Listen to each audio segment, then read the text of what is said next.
দেখেন একবারে অবস্থা একবারে সিরিয়াস। বৈষম্য বিরোধী আন্দোলনে 5ই আগস্ট মাথায় গুলি খেয়ে 15 বছরের এই শিক্ষার্থী সিলেট ওসমানী মেডিকেলে ভর্তি ছিলেন 13 দিন। তারপর তাকে আনা হয় জাতীয় নিউরো হাসপাতালে। স্বজনরা জানালেন গুলিটি এখনও তার মাথায় আছে। সিলেট দক্ষিণ সুরমা থানার ওসি সবার সামনে তাকে গুলি করে। 5 আগস্ট বিকালে ওর ইনজুরি হয়েছে মাথাতে। দক্ষিণ সুরমা থানার ওসি ওকে ডিরেক্ট পিস্তল গান দিয়ে শট করছে। রাজপথে বিজয় হলেও এখনও হাসপাতালে লড়ছে বগুড়ার 14 বছরের এক শিক্ষার্থী। 4ই আগস্ট মাথায় গুলি খেয়ে এখন জীবন মৃত্যুর সন্ধিক্ষণে। হারিয়েছে দৃষ্টিশক্তি, শরীরের এক পাশ অবশ।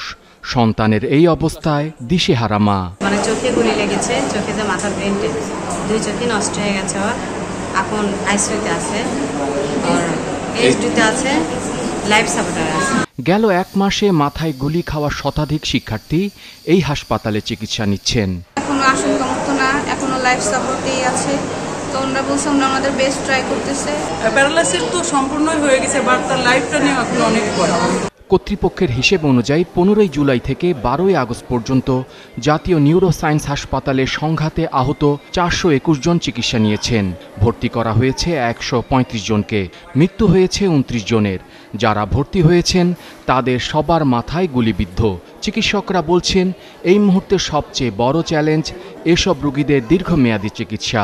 যখন একটা মাথায় বুলেট ইনজুরি রোগী আসে, সেই ক্ষেত্রে আমরা তাদেরকে অপারেশন করি এবং অপারেশন করাটা হচ্ছে ওনাদের জন্য লাইফ সেভিং। আমরা দেখতে পাই যে পেশেন্টগুলোকে নিয়ে আসছে রাস্তা থেকে অপরিচিত লোকজন।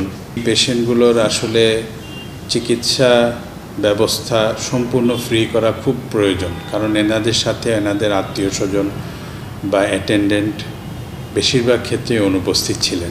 আন্দোলন শেষ হলেও এখনও প্রতিদিন দেশের বিভিন্ন প্রান্ত থেকে হাসপাতালে আসছে মাথায় গুলি খাওয়া রোগী। ডলার মেহেদি, 71, ঢাকা।